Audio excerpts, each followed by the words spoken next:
Hello traders. तो आज हम बात करेंगे कि मार्केट में हाइज और लॉस बनने के पीछे क्या साइकोलॉजी होती है, और अगर आप अभी भी हाइज और लॉस मार्क करने में, उनको समझने में स्ट्रगल कर रहे हैं तो मेरे चैनल पे इसकी एक डिटेल्ड वीडियो मौजूद है, तो आप पहले जाके वो देखें तो श्योरली आपको हाइज और लॉस का कॉन्सेप्ट बिल्कुल समझ आ जाएगा। तो स्टार्ट करते हैं अपना आज का टॉपिक कि हाइज और लॉस के साथ हमारे इमोशंस कैसे ट्रिगर होते हैं। जैसे कि मार्केट स्ट्रक्चर 60 to 70% सिर्फ हाइज और लॉस पे ही एग्जिस्ट करता है। हमारे ट्रेडर्स रिटेल ट्रेडर के जज्बात हैं जिसके साथ बैंक्स, फाइनेंशियल इंस्टीट्यूशंस से तमाम बड़े प्लेयर बड़े अच्छे तरीके से खेलते हैं, ऐसे ट्रैप बनाते हैं, इस तरह मार्केट को मूव करते हैं कि रिटेलर को लगता है कि मार्केट अब बस अप जाने लगी है तो वो अप ट्रेड लेता है, और मार्केट ऑपोजिट मूव कर जाती है और उसको लॉस हो जाता है। सिमिलरली जब उसको लगता है कि मार्केट डाउन जा रही है वो डाउन की ट्रेड लेता है और मार्केट उसका ऐसे लेती है और मार्केट ऑपोजिट डायरेक्शन में मूव कर जाती है। तो इस तरह तमाम बड़े प्लेयर्स हम जैसे रिटेलर्स के इमोशंस के साथ खेलती है। सपोज करें कि मार्केट में किस तरह का स्ट्रक्चर है, और अगर इस सेम स्ट्रक्चर को मैं अगर लाइन चार्ट की फॉर्म में सिंपली रिप्रेजेंट करूं तो ये कुछ इस तरह का दिखता है।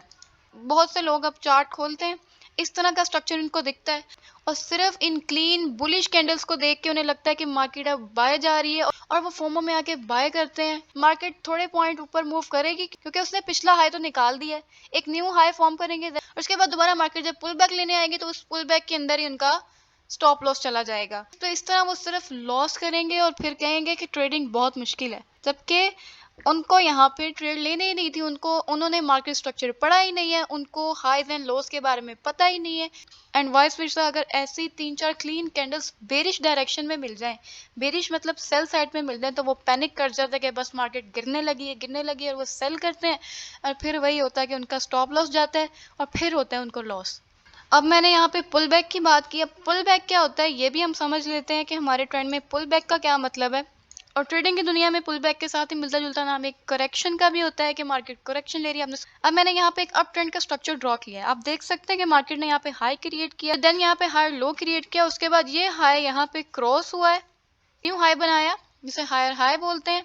और उसके बाद जब मार्केट दोबारा नीचे आई है यहाँ पे एक लो लगाने के लिए, तो हम देखते हैं कि जो हमारी प्रीवियस लेग थी, जिसमें इसको मैं अगर आगे एक्सटेंड कर दूं तो मार्केट तकरीबन इसको टच किया है और ऊपर चला गया, ये प्रीवियस हाई भी निकाल दिया। अब इसका क्या मतलब है कि मार्केट सिर्फ 30 to 40% नीचे आई है, इसको टच किया और वापस चली गई है। अब इसमें ये जो मूवमेंट आई है मार्केट का नीचे आना, मुकम्मल नीचे नहीं आई, इसको क्रॉस नहीं किया और वापस चली गई, तो ये हमारा पुल बैक हुआ। अब ये कौन सी चीज है जिसको हम लोग क्रॉस करने की बात कर रहे हैं?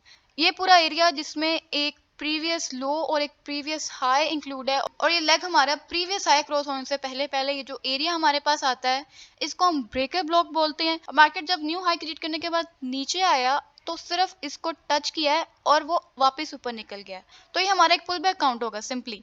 तो हमने क्या याद रखा है इसके अंदर, मार्केट अगर 30 to 50% नीचे आता है, ब्रेकर ब्लॉक को सिर्फ टच कर लें या थोड़ा सा नीचे आ जाए तो हमारा पुल बैक कंसिडर होता है। तो अगर हम नेक्स्ट हाई की बात करें तो मार्केट ने इसको यहाँ निकाला है और यहाँ पे एक नया हाई फॉर्म हुआ है, और जब ये न्यू हाई बनाने के बाद मार्केट नीचे आई है तो ये काफी ज्यादा नीचे आई है। मतलब यहाँ पे जो हमारा ब्रेकर ब्लॉक बना न्यू हाई बनाने के बाद मार्केट काफी ज्यादा नीचे आई है, सिर्फ इसको टच नहीं किया, इस ब्रेकर ब्लॉक के 50% से भी ज्यादा नीचे आई है। इसके बाद यहाँ से बाउंस बैक किया मार्केट ने। तो हम इस मूवमेंट को, जिसमें मार्केट बहुत ज्यादा नीचे आती है, तो हम कहते हैं मार्केट करेक्शन ले रही है।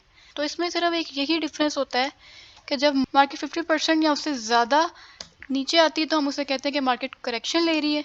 अब इस तरह के सिचुएशन में रिटेल ट्रेडर कैसे फंसता है? फर्स्ट करें, जब वो मार्केट को देख रहा है तो वो इस पॉइंट पे है और ये वाली लेग कंटिन्यू है, और वो यहाँ पे 3-4 क्लीन कैंडल उसे मिलती हैं और वो कहता है कि यहाँ से बस मार्केट बाय जा रही है। वो यहाँ पे आगे ट्रेड ले लेता है कि मार्केट अब बाय जाएगी, 3-4 पॉइंट्स ऊपर मूव करती है, न्यू हाई फॉर्म होता है, वापस जहाँ उसने स्टॉप लॉस लगाया होता है वहीं से मार्केट हंट करती है और फिर ऊपर। और इसी तरह जब मार्केट ने यहाँ पे करेक्शन लिया, वो काफी नीचे आ गई, यहाँ पे भी काफी ज्यादा सेलिंग की कैंडल्स मिलेंगी।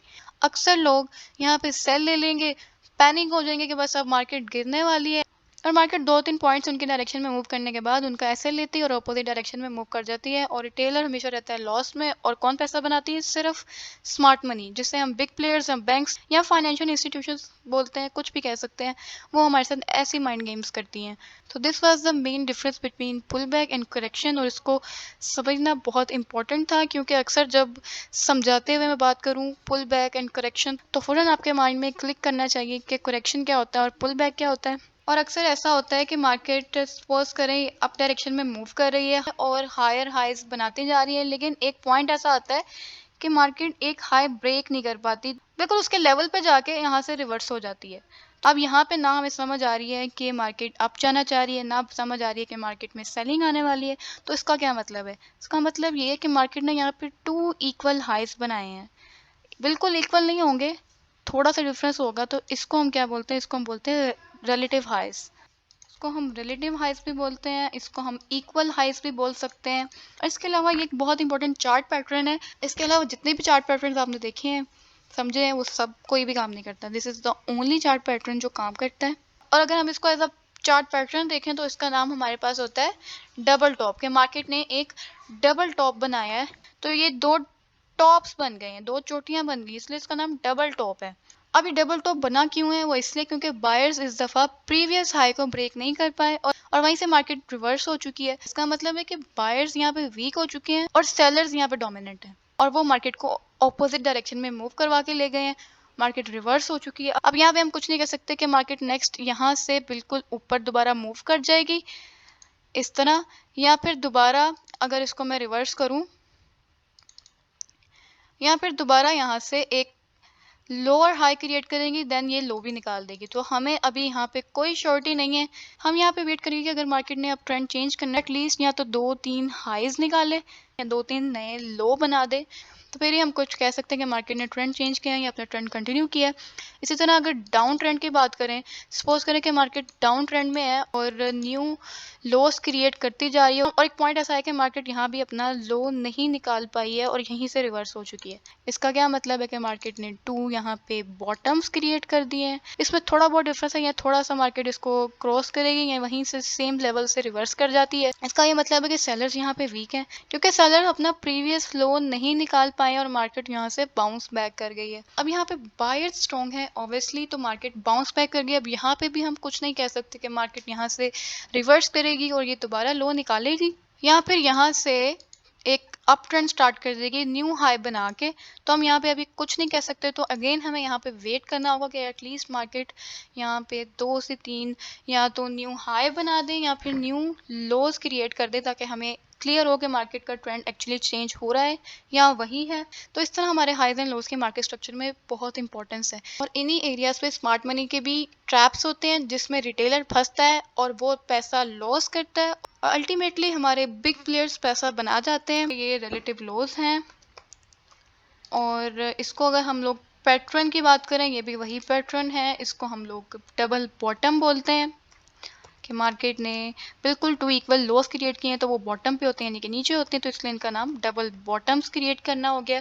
और इनका एक और नाम है जिसको पैटर्न्स की ज़ुबान में बोला जाता है, कि यहाँ पे आप देख सकते हैं कि आपको एक अल्फ़ाबेटिकल ऑर्डर नज़र आता है जिसको कहते हैं एम पैटर्न। यहाँ पे एम शेप बन रही है और इसी तरह यहाँ पे डाउन ट्रेंड में डब्ल्यू शेप बन रही है। तो इसको हम ये भी कह सकते हैं कि यहाँ पे मार्केट ने एम पैटर्न बनाया है या डब्ल्यू पैटर्न बनाया, क्योंकि एम के ऊपर ही डबल टॉप होता है, हाइज बनते हैं और बॉटम्स होते हैं डब्ल्यू के। तो इसको हम इस तरह भी याद कर सकते हैं।